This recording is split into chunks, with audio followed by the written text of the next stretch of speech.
Nirbhaya gangrape case में दोषी पवन गुप्ता की याचिका सुप्रीम कोर्ट ने खारिज कर दी है। सुप्रीम कोर्ट के 3 जजों की बेंच पवन गुप्ता की याचिका उन्होंने खारिज कर दी है। पवन गुप्ता ने वारदात के वक्त खुद को नाबालिग होने का दावा किया था। आपको बता दें, इससे पहले पवन ने दिल्ली हाई कोर्ट में भी यही दावा किया था, लेकिन दिल्ली हाई कोर्ट ने 19 दिसंबर को उसकी याचिका खारिज कर दी थी। दिल्ली हाई कोर्ट के फैसले के खिलाफ पवन सुप्रीम कोर्ट पहुंचे थे। गोपाल कृष्ण हमारे संवाददाता लाइव जुड़ गए हमारे साथ इस खबर पर। गोपाल, तो यहाँ पर पवन गुप्ता की जो याचिका है वो सुप्रीम कोर्ट ने खारिज कर दी है, और क्या कुछ यहाँ सुप्रीम कोर्ट ने कहा है इस पूरी याचिका की सुनवाई करते वक्त?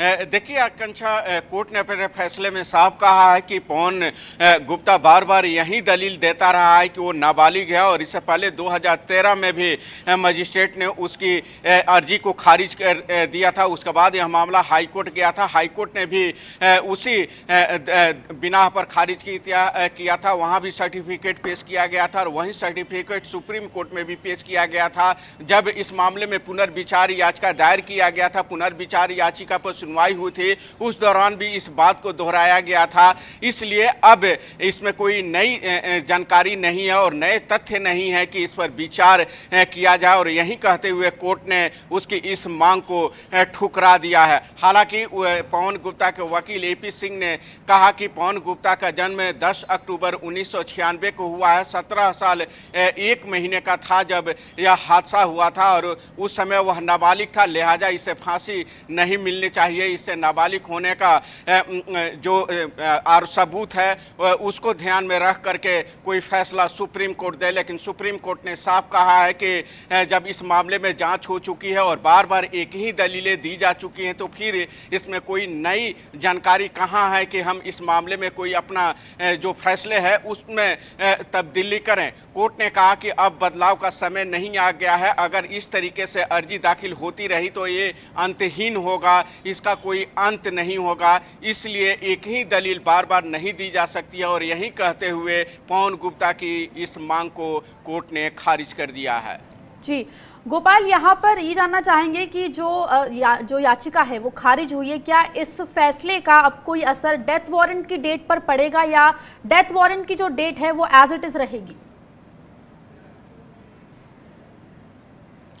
देखिए आकांक्षा, इस सुप्रीम कोर्ट के इस फैसले का जो 1 फरवरी के लिए डेथ वारंट जारी किया गया सभी दोषियों के लिए, उस पर कोई असर नहीं पड़ेगा, क्योंकि सुप्रीम कोर्ट ने पहले ही अपने फैसले में साफ कर चुका है कि कोई भी अर्जी अगर दाखिल होती है तो उसे जो अगली तारीख है उस पर कोई असर इसका देखने को नहीं मिलेगा। यही कारण है कि अब चूंकि एसएलपी में पवन गुप्ता ने अर्जी दायर की थी, तो हो सकता है कि वो कहे कि इस जो एसएलपी जो खारिज हुआ है उसको रिव्यू किया जाए, यानी कि उस पर एक बार पुनः विचार किया जाए। लंबा खींचने के लिए एक और अर्जी सुप्रीम कोर्ट में दाखिल हो सकती है। लेकिन पटियाला हाउस कोर्ट ने जो 1 फरवरी की तारीख तय की है फांसी के लिए, उस तारीख में किसी भी तरह की कोई बदलाव नहीं देखने को मिलेगा। जी गोपाल, के यहाँ पे पवन के लिए कोई और ऑप्शन, कोई और विकल्प आगे बचा है इस डेथ वारंट की डेट को आगे पीछे करवाने के लिए, या फिर यहाँ पे यह मामला अब खत्म हो जाएगा?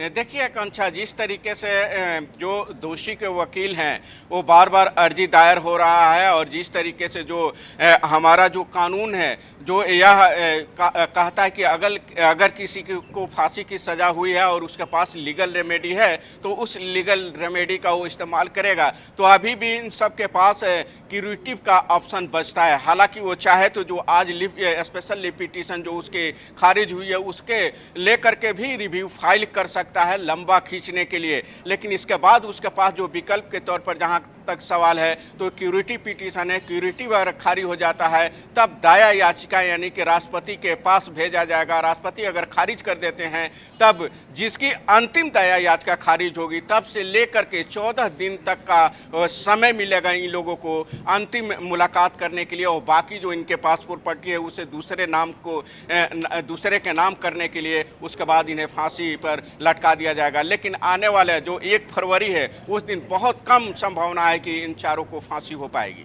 तो यहाँ पर जो फांसी की तारीख है वो आगे बढ़ने की संभावना और नजर आ रही है। गोपाल, यहाँ पे लगातार इन दोषियों के वकीलों के ऊपर आरोप लग रहे हैं कि ये किसी ना किसी तरीके से तारीख में बदलाव करने की कोशिश कर रहे हैं और केस को लंबा खींचने की यहाँ लगातार कोशिश कर रहे हैं। कोर्ट ने भी अपने जजमेंट में ये कहा था कि बार बार आप यही मुद्दा लेकर आ रहे हैं, यही मुद्दा उठा रहे हैं, तो विकल्प की यहाँ पर उन्हें कमी नहीं है और जो डेट है उसे आगे बढ़ाने की लगातार वकील कोशिश करते हुए नजर आ रहे हैं।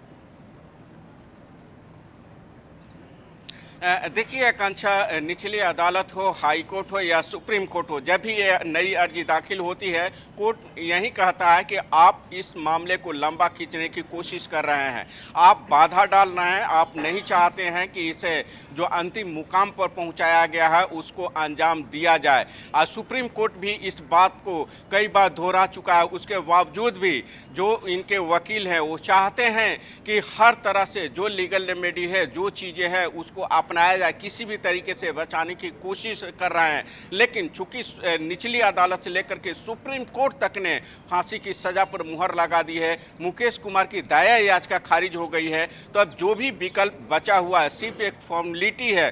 जब ये फॉर्मेलिटी पूरी हो जाएगी उसके बाद इन चारों को फांसी दे दी जाएगी।